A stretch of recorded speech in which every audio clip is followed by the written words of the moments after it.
Exhibition. Вот теперь прямой эфир. Угу. А то, что ты дала, я не знаю. Так, ну что, следующий, да? У меня я просто не одна. Нет, я дублирую, потому что у меня сейчас... Хорошо, давай. Ты уже в прямом эфире, да. Good afternoon. Дорогие наши слушатели, мы начинаем наш прямой эфир. Наверное, вы привыкли, что у нас по пятницам Breakfast with Marina. Но сегодня мы начинаем выставку с замечательными двумя художницами Kathleen, которая сейчас стоит за дверью, и Катей, которая держит второй телефон. И они с радостью расскажут про свою выставку.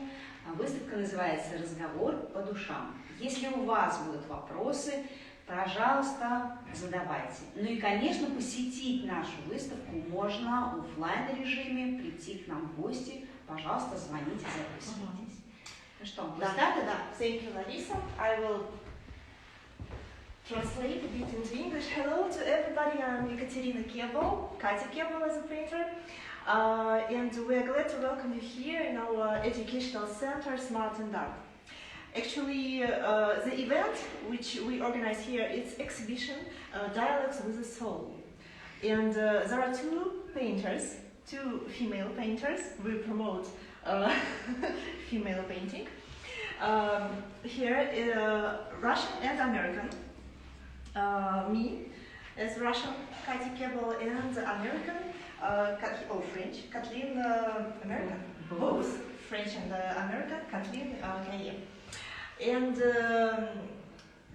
since there is a good tradition in this center to organize English breakfast with Marina on Fridays, we decided why not to change a bit and organize a tour around this exhibition in English. So welcome to our exhibition once again, and we're starting. We will show you the panoramic view for the moment. And invite you to our portrait gallery. So now you see the first part of the exhibition with different churches painted in different styles and manner. We will tell you a bit later about each of them. And now we invite you to our portrait gallery.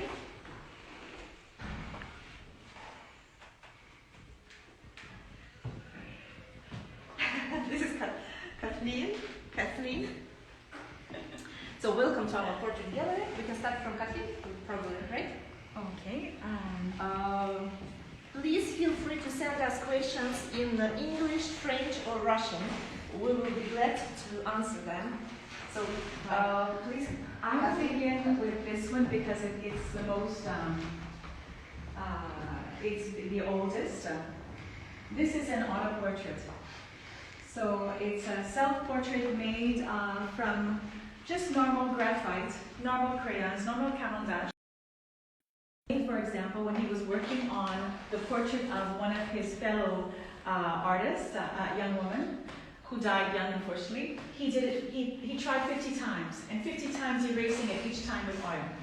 And when Picasso was commissioned to do Gertrude Stein's portrait, the same thing. He tried for many, many times, about 50 sessions, didn't work. Gertrude Stein finally went on vacation, and what happened? One day in Picasso's studio, Gertrude Stein came out. It was the essence of her, the soul of her. And when she got back, she loved that painting. She said, "That's me."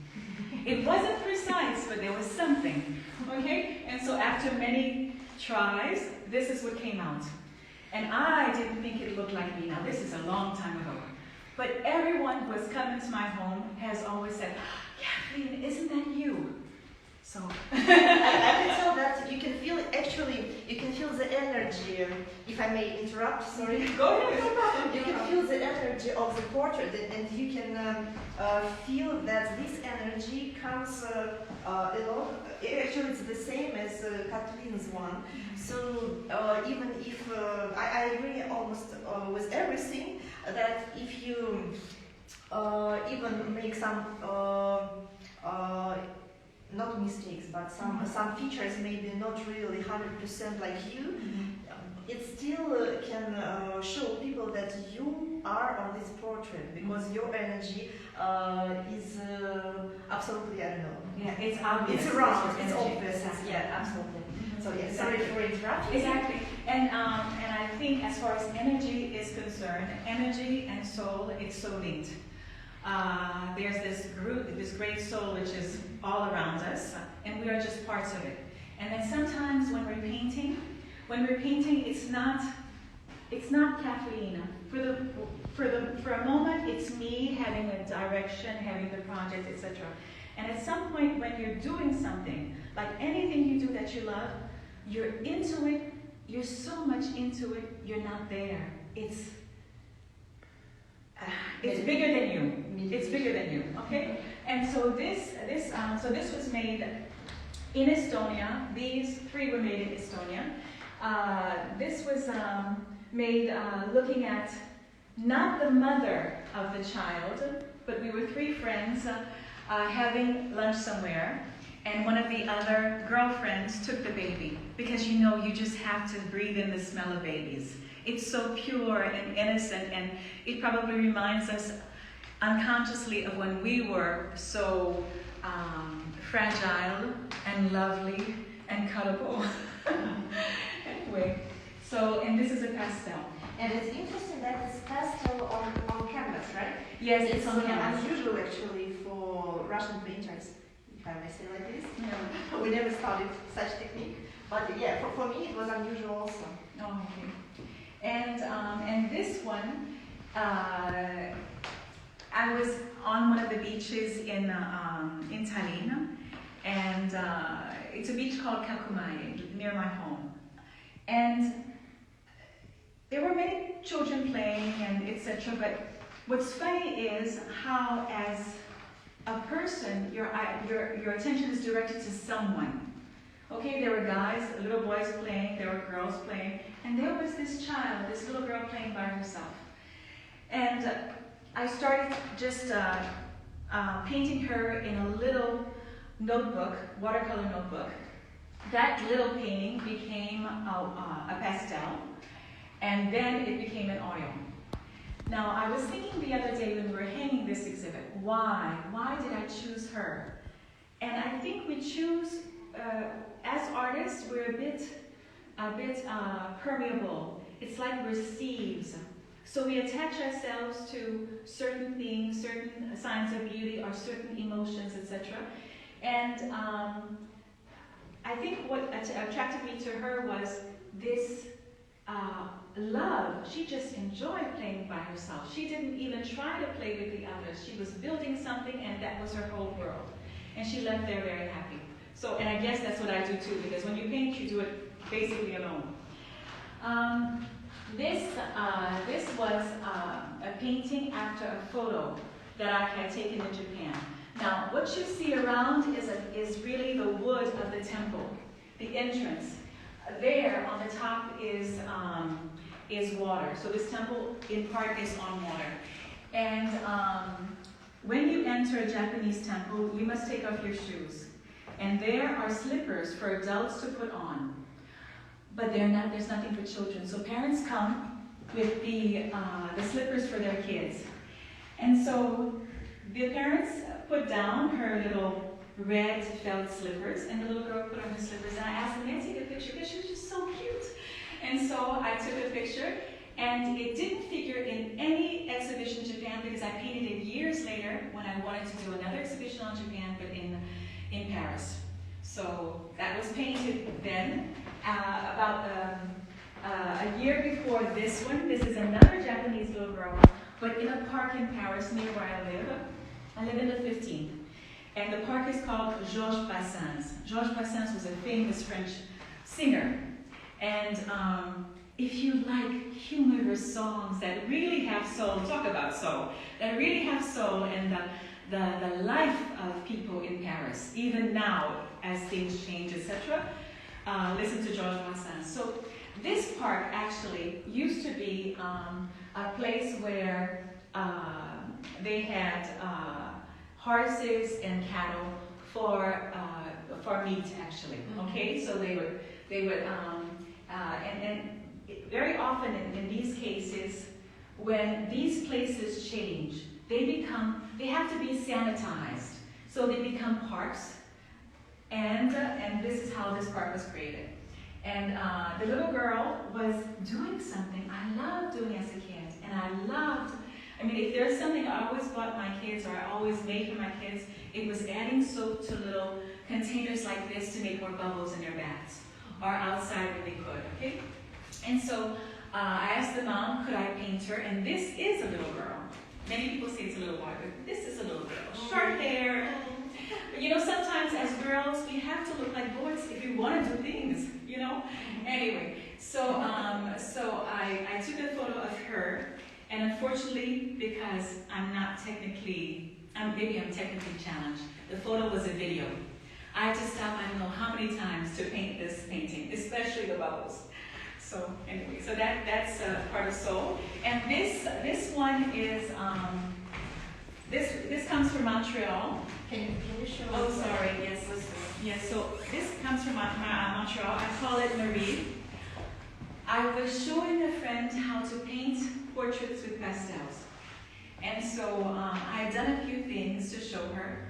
And then when she was really into her subject, I said, well, can I paint you also? Oh yeah, go ahead. And she forgot I was there. And so I could really do her. And this is what I have. So. Amazing. Thank you, Kathleen. May I just add some words, because I was actually met with Kathleen at the Rousseau Hyper and exhibition, and I was absolutely admired by her manner of painting. If you can make a close up, actually this looks like a mosaic, but it's oil. It's absolutely amazing. And Kathleen has a lot of such paintings. You will see a bit later churches, for example, different landscapes. They are absolutely beautiful, and I never saw such manner before. And of course, from my side, I can add also that I admire these paintings of children, because I didn't have such experience. I never painted children, and I think it's really difficult because they have absolutely different proportions, right? And they are moving, so it's really difficult to paint children. Amazing words. Okay, so I have a question. yeah. Только в чем разница, Катлин, когда ты рисуешь взрослых и рисуешь детей? What is the difference between painting adults and children? So, when you paint children, it's true they move all the time. The only children I painted in situ, that means really sitting down in front of me, were my own, because I could bribe them. We were in the beginning of the electronics little Game Boys age, and so I could say, well, you know, you can have it was 1 hour per day. You could have 2 hours with your Game Boy if you let me paint you. And so they would be like this, and I would be painting them. That's it. So I had to bribe them. Other children, it's difficult. You have to go and take photos of them, and I prefer to take photos myself because I can watch how they move. And maybe even do something that's a bit of a composite. Adults will sit. There's no problem, except, in general, my friends are like me, a bit shy and extremely talkative. So once you sit them down, I mean, their shyness just goes away, and then we go from topic to topic, and then they say, please, wait, close your mouth, wait, do like this, do like this again, or, and sometimes it's necessary to take a picture of them on our phones because it's really practical with the phone. Take a picture so you can just show them, do like that again. So the only thing for adults is talking, but they can sit for a long time. So moving to my page. Yes. Okay, so moving to my artworks, I will add to the previous topic, so how to paint adults. Actually, different painters, they have different manner. Some of them, they would like to talk to their models, like for example Robert Falk. He was talking to their model, and during this process he understood what is the character of this person, how they will react to this or that thought, or what do they think about this or that movement, moment, and so on. For me, it's a bit difficult to paint adults when they're talking. I'm not so experienced for the moment, but still, what I'm doing, actually all these portraits, they are done from real people, so from models. They have to sit in front of me in the same position during at least 1 hour, and then we organize several sessions. So this is a small secret. Some people ask me usually how you organize your painting with adults. Let's start from this painting. This is my father with my cat, or actually the cat of my parents. When I thought what the position to choose for painting, we decided, okay, let's sit in front of the TV set and look at it, watch any film you like. And the cat, actually, she admires my dad. It's her favorite person in our family. So she usually comes to his hands and can stay there for hours. So it was not a problem for me. Of course, she was looking at me, and then she was hiding its nose in the hand. So she was moving a bit, but not like a child, a bit less. The portrait of my father and the portrait of my mother, we put them together to show you a bit a small part of my family. And my mom here also is watching the television.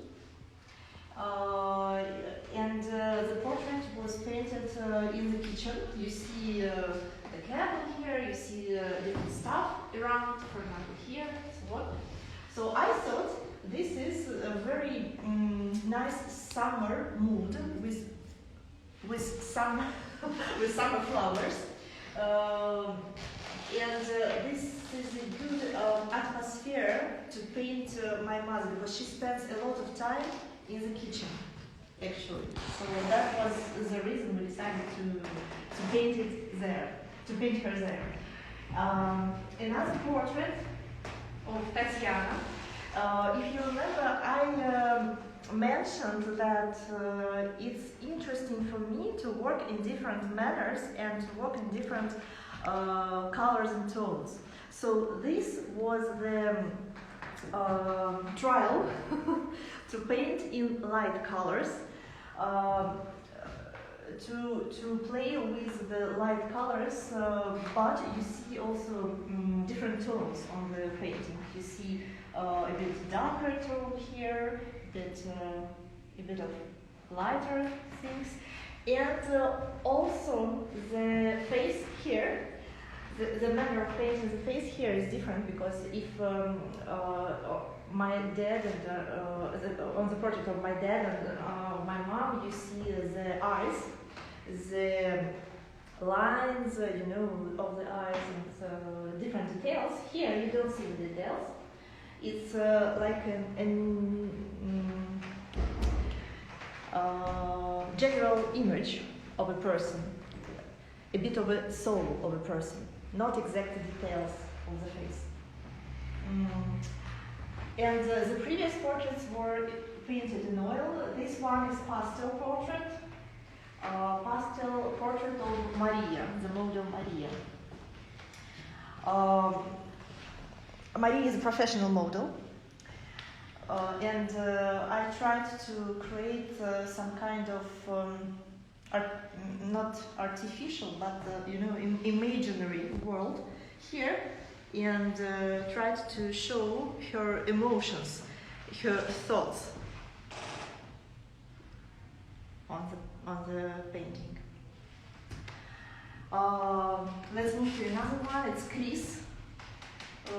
very quick study of 6 hours.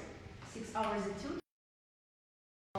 And it was really unusual because here in Russia we don't have a lot of Afro-Americans, and I was eager to find and to paint such people. It's really interesting for me. I like, as I mentioned, I like different styles, different anything which is different. So here you see crease, and I add a bit of African colors here to support the image. I forgot about 2 portraits here. I started from them actually. These are my first portraits in art school of the models Boris and Alexander. Just, I don't know if you have any questions, I can comment. It was about 4 years ago. Different people. Почему цвет фона? Как ты подбираешь цвет фона? It depends. Actually, the background depends. It was very simple. In art school, they put the background, and since it was the beginning of my portrait painting, I just used more or less the same color. I mean, there were no differences, different tissues on the background, just one color. And it's not only one color. You can see here different colors: violet, green, ochre, blue. Actually, this is the aim of the painting, classical painting. When you paint, for example, green, you never use green color. You use a lot of different colors, but not green, to show green, because you need to look at the portraits at distance, and at distance, all these different colors, they will give you the green one, or red one, or another one. But it was the beginning, so I used green color. Okay. Let's move. Есть с кем потанцевать, если что. Берешь в руку портрет. Так, здесь. Self-portrait is the most, for me, is the most frequent portrait in my collection, because I'm the most available model for myself, I would say like this. So when you need a model, you have always yourself in front of the mirror, and you can use different lights, you can use different mood, even to train yourself in portraits. So this one is one of the versions of my self-portrait. When I painted these, I was in isolation, and also another variant of self-portrait in isolation. I will show you. It's this one. This is where I'm in the bus. Я слева, я справа. Excuse me. Yes. You said it was your confinement painting. Yes. Yes. So Yeah. lockdown painting. Yeah, lockdown painting. Yeah. Lockdown painting. You see, the colors are a bit not so bright. I think it's lovely. I don't think it's Thank you. dreary or anything. I think it's lovely. There's a lot of light in it and color. So we see your attention. Your attention is more towards getting the detail in your eyes. It's not thinking about lockdown. Yes. So you found a way not to think about lockdown. That's good. Exactly. Yes. For most of the painters, actually, lockdown didn't change anything. And I will show you another self-portrait. Also, the creative one, I would say. Can you? It's okay. Can you? Yes. Can you show it? Because of the glass, I'm not sure. Also with some lockdown mood. You can feel it. Actually, it looks like the work looks like there's, even maybe you don't even know it, but sometimes we see something else. Mm-hmm. And it reminds me of the Bronte sisters and their books, and the way their books were illustrated. Like Emily Bronte and what was it called? I can't remember now. Oh goodness. It's Irrelevant in French, and she wrote only one, but I can't remember it in English. And I mentioned that I like different trials, different experiments. So here, maybe it's not ideal, but here I wanted to paint my mom in the artificial light. So the colors in the artificial light are absolutely different. And this was my first experience, how to show it. It's a bit more yellow. If you compare with for example, with this one, it's also my mom, you can see that the colors are different. And here is daylight, and here is artificial light. I have also one portrait of my mom in the shadow, when you see on the background the sun lighting, and the person is in the shadow. It's also different number of colors. Actually, this is it for portraits, and we can move to another part of our exhibition. Churches. Here we have two of my churches, rather small work studies as well. And what I like mostly, Cathleens 4 churches. Kathleen will tell us a bit. No? Okay, so the first one, I will show you. The first one is Белая Церковь, White Church at Белорусская metro station during rain. And another one is a very quick study in Kolonenskaya, also in Moscow, in Kolonenskaya. Also just after. Это не в четверг, после дождичка в четверг Практически. Уже не помню сейчас. Вот. In Kolonenskaya, at that day, I painted 5 stars. This one was one of them. So you painted on site? Yes. It's plein air. Yes. Mm-hmm. And beautiful churches from Kathleen. So Katya is able, with her method, to paint on site. When you do a traditional painting, it can be Impressionist style or whatever, you can paint on site, like the Impressionists did, and like many other painters have done all over the world. With Pointillism, just like the French pointillistes, Serac and others, you paint. It takes so many hours. Like maybe a small painting like this, if it were in Pointillist style, it would take me between 3 and 6 hours. This will take me like 50 hours, and I will divide it according to what is my schedule.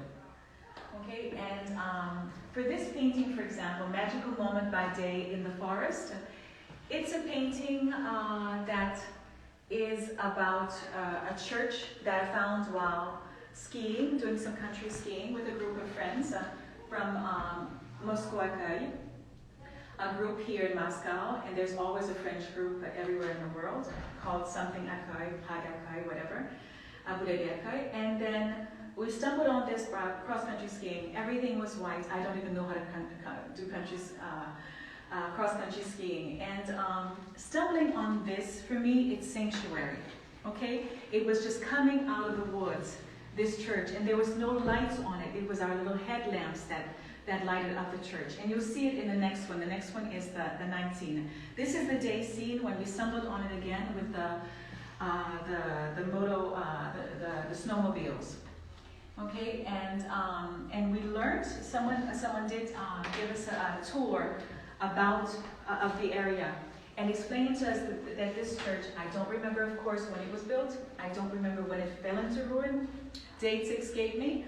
But what I do remember is once a year, the villages around come back to this forest and go and have a church, a mass in this church that is becoming a forest again. Okay, it's just touching. It's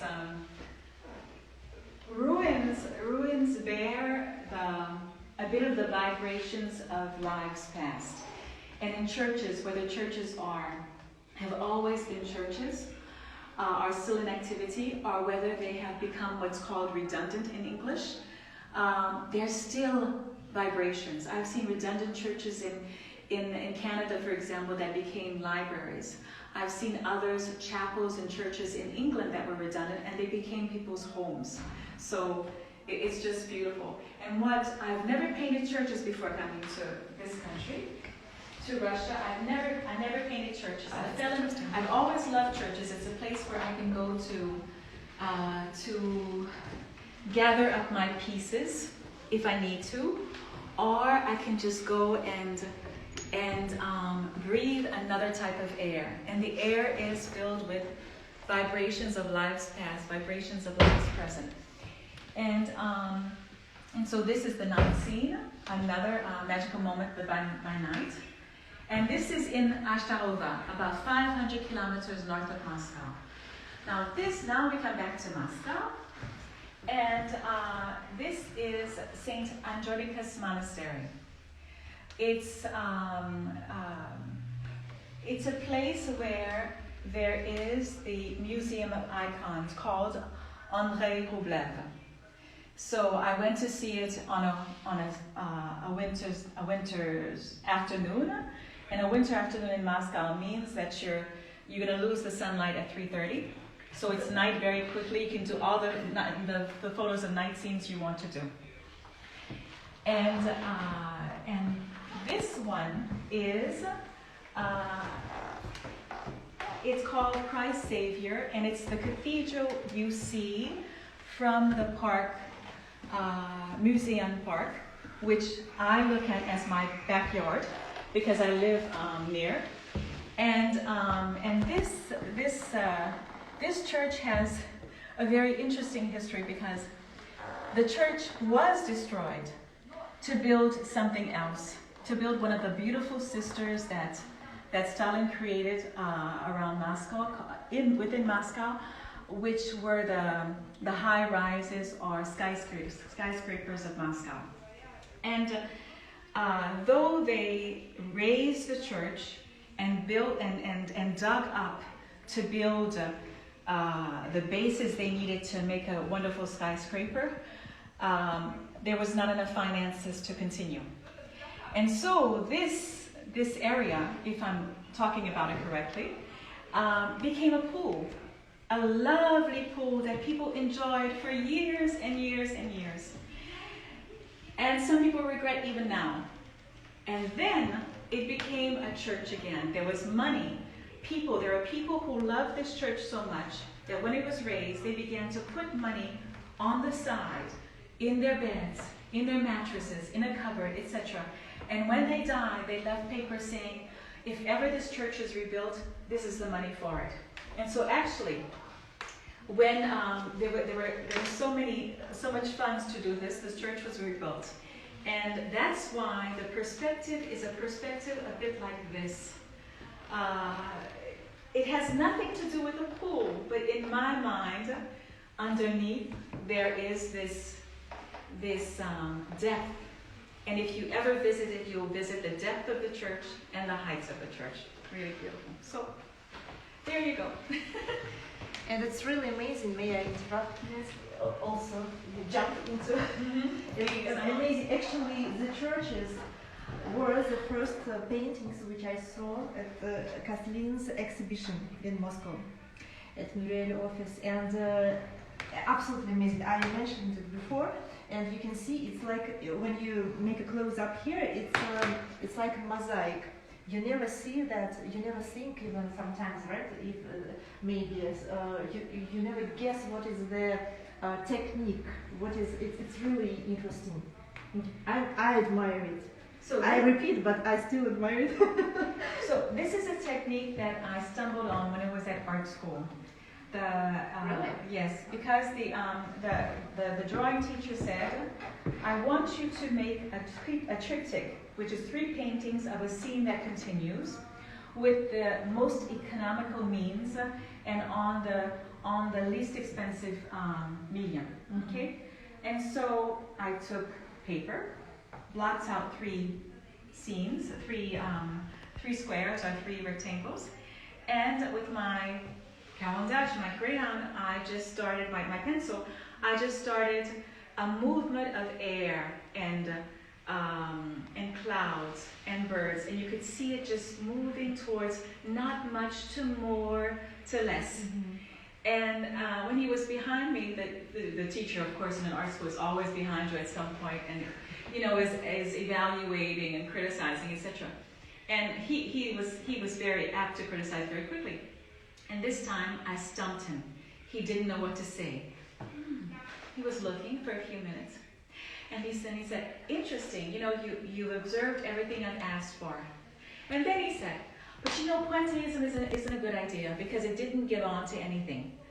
But when I look at it, he's not so correct because pointillism gave on to separation of, maybe we didn't look at artists as destroying a bit paintings, but we do. Even Picasso, he broke things up into this, that, and the other. And we've been doing it for a long time. So pointillism, even if it's not direct, I can see it as points of separation into different means. And the pointillism I use, it's used with a brush, of course. Brushes become very burnt with the use of turpentine. Okay, and it kind of corners them. They're not straight. They're like this. So they're perfect to use to make little impressions of your brush. And I don't just do that. I do what the painting tells me to do. If I want to make a line, I'll make a line. If I want to make it come this way, I'll make it come this way. So I'm a painter who listens to, I have my project, but I'm going to listen to the painting as I'm painting. And so at some point, the painting is directing me. Amazing. That doesn't mean if there's a fault, it's mine. It's not mine. It is. That's your responsibility. It's very great. Ну что, мы можем пригласить гостей, и когда они могут пообщаться с вами, если захотят, напрямую? Can we invite guests and when, if we would like to organize a tour for them? Of course. Да, мы можем просто, we can agree on the exact timing and we can come and yes, sure. Yes. We can organize a tour for them. Да, конечно, приходите. приходите. Да, приходите, мы организуем. Да, напишите только, может быть, какое время вам удобнее, да, с Мартендарт или мне. Вот, и мы соберем группу. С удовольствием приходите, пообщаемся. У нас еще будет несколько сюрпризов на этой выставке, связанных с портретами, поэтому следите за нашими новостями, будет интересно. Ну что, мы сейчас Прощаемся. Да. Спасибо большое за очень интересную выставку, интересные картины. Can I just say something that I meant to say before about your work? So, Katya's work has a lot of energy. The color she uses, the sizes of the strokes, etc. And you see the energy also from the background to the faces. There's a bit of the color reflected on that. And when you're walking, when you're really looking at things, if there's good lighting, you'll see how color naturally reflects what's around us onto us. Thank you. It's so nice. Приходите и посмотрите вживую.